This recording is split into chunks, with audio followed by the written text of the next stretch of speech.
What is a food that makes you think, how did humans discover this was edible? Chocolate. I mean, don't get me wrong, I get why they were playing around with the plant and all.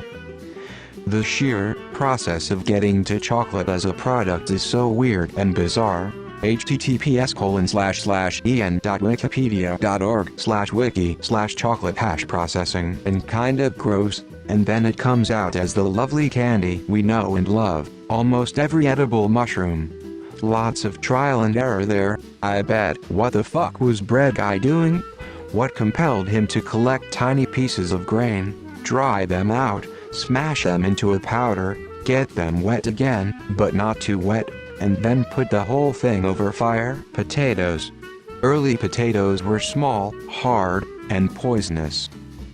Methods of making them not poisonous included soaking them in running water for weeks or, in the high Andes, leaving them out on rocks high in the mountains so they effectively freeze-dried. Alternatively, you could mix them with clay when eating them. The clay would absorb some of the toxins. Cheese is weird. Hey Og, that milk you were storing has gone weird and lumpy, should I throw it out? Nah, it's still good, pass it here. There's a fruit in Brazil that needs to be cooked around 7 days, otherwise it's toxic. The amount of effort you have to go through to make cashews edible. The fuck did someone figure that out? Cashews and chocolate are my big two. How did you all figure it out and why?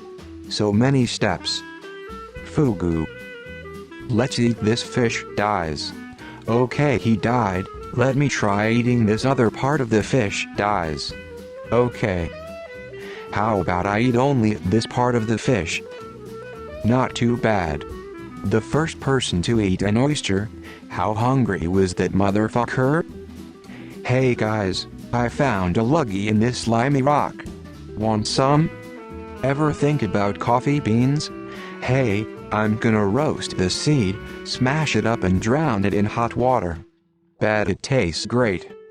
One of the first staple foods is kinda weird, acorns. Acorns were actually farmed very early in human history, but to make them edible, you have to soak them and treat them.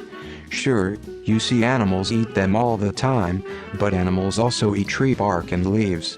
Somehow people figured out that you could turn the inside of acorns into flour and basically eradicate hunger by simple picking up acorns for a couple of days. Ha Carl. I think it was probably starvation that led someone long ago to eat that rotten dead shark that had been fermenting in beach sand for months. Surely that could be the only reason someone would eat it, because I have heard Ha Carl smells and tastes like piss. Maybe not quite food, but like tobacco and marijuana. The amount of trial and error of just smoking random things to see what happens must have been an interesting time. Humans are curious creatures. Food is no exception. Cashews. Raw equals this feels like poison ivy. Roasted or double roasted equals just fine. I don't know if I'd ring that bell again after feeling the itch. That expensive coffee made from beans collected from animal droppings. Who the hell looked at that and said, why not? Let's give it a go. Artichokes, kazumatsu. Cheese, yogurt, alcohol, vinegar, pretty much anything that you would otherwise have thought is gone off. Who looks at months-old milk that stinks of feet, and think, eat that?